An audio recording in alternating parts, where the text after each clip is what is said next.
India અને પાકિસ્તાનની Asia કપની જે મેચ હતી એમાં નો હેન્ડશેક વિવાદ ખૂબ જ ચર્ચામાં રહ્યો. જો કે સૂર્યકુમાર યાદવ, કોચ ગૌતમ ગંભીર આ તમામ લોકોએ કહ્યું હતું કે અમે પહેલેથી જ નક્કી કરેલું હતું કે અમે પાકિસ્તાન સાથે જે મેચ રમવા જઈ રહ્યા છે તે એક બાયલેટરલ નથી, પરંતુ એક એવી ટીમ સાથેની મેચ છે કે જે અમને એશિયા કપમાંથી આગળ જવામાં મદદરૂપ થશે. તેમાં સ્પષ્ટ કહેવામાં આવ્યું હતું કે અમે તમામ આ મેચની અંદર એ ધ્યાન રાખ્યું છે કે જેનાથી આપણા સેનાના આ મેચને અમે સમર્પિત કરી શકીએ. જે જીત છે તેને, જે પણ પહેલગામના વિક્ટીમ હતા તે લોકોના પરિવારને અમે આ મેચ સમર્પિત કરી શકીએ, અને તેના કારણે ભારત તરફથી પાકિસ્તાની ખેલાડીઓ સાથે હેન્ડશેક કરવામાં નહોતો આવ્યો. નો હેન્ડશેક વિવાદ આ સતત ટ્રેન્ડિંગમાં રહ્યો, જેમાં સૂર્યકુમાર યાદવે ન તો ટોસ વખતે હેન્ડશેક કર્યું હતું, ન તો મેચ ખતમ થયા બાદ.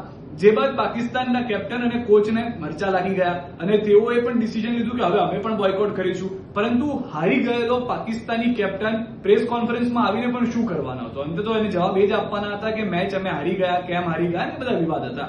જો કે ભારત તરફથી સ્પષ્ટ કરવામાં આવ્યું હતું કે અમે સ્પોર્ટ્સમેનશિપ કરતા પણ કેટલાક એવા મહત્વના મુદ્દાઓ છે કે જેને ઉપર રાખી રહ્યા છે. પીસીબી ને આ વાત લાગી આવી. હવે મોહસિન નકવી કે જે એસીસી ની અંદર જે આપણે એશિયા કપ ચાલી રહ્યો છે અત્યારના, તેના મુખ્ય અધિકારી તરીકે આપ જુઓ તો એ વ્યક્તિ છે. તેણે શું કર્યું? આઈસીસી ને ફરિયાદ કરી. પાકિસ્તાનમાં પહેલેથી બુદ્ધિ ઓછી છે એ વાત ફરી એક વખત પુરવાર કરી. તેઓએ આ પુરવાર કરતા એ વખતની વાત સ્પષ્ટ કરી કે અમે હેન્ડશેક નથી કર્યો, જે ભારત તરફથી હેન્ડશેક કરવામાં ન આવ્યું તો અમારી સાથે આ આઈસીસી ના રૂલ્સ પ્રમાણે અન્યાય થયો છે.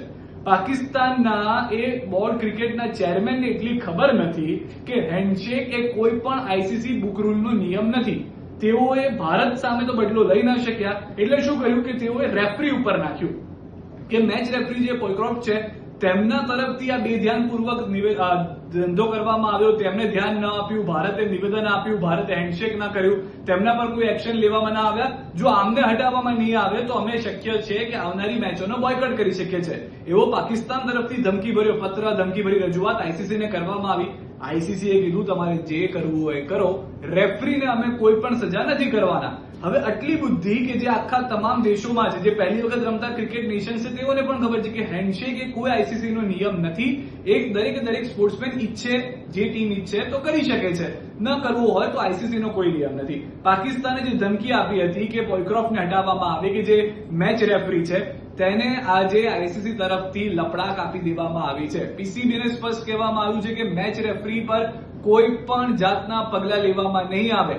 જો કે ઝિમ્બાબ્વેના ખેલાડી તેઓ રહી ચૂક્યા છે, તેઓને પણ ખ્યાલ છે, જે મેચ રેફરી છે પોયક્રોફ્ટ, તેમને પણ ખ્યાલ છે કે કેટલાક નિયમો હોય છે. પાકિસ્તાન તરફથી તેવું કહેવામાં આવ્યું કે પહેલેથી જ પાકિસ્તાનના કેપ્ટનને કહી દીધેલું પોયક્રોફ્ટ તરફથી કે ભારતીય ટીમ જે છે તે હેન્ડશેક નહીં કરે, તમે હેન્ડશેકની તૈયારી ન રાખતા. તો આ બધા મુદ્દા પાકિસ્તાન તરફથી ઉઠાવવામાં આવ્યા હતા, પરંતુ સૂર્યકુમાર યાદવ અથવા ટીમ ઇન્ડિયા તરફથી જે પણ કરવામાં આવ્યું છે તે કોઈ પણ નિયમની વિરુદ્ધમાં નથી તેવું આઈસીસી તરફથી કહી દેવામાં આવ્યું છે. હવે પીસીબીને તેના મરચા લાગશે. પાકિસ્તાન ક્રિકેટ બોર્ડને મરચા લાગ્યા છે કે એક તરફ તો ઓપરેશન સિંદૂર સક્સેસફુલ થઈ ગયું, ત્યાં આગળ અમારી બેઇજ્જતી થઈ, અમારી પાસે એક મોકો હતો કે અમે ભારત ઉપર ફાઇન લગાવીએ આઈસીસીના નિયમને લઈને. હવે તેમાં પણ ફરી એક વખત પાકિસ્તાનની બેઇજ્જતી થઈ છે.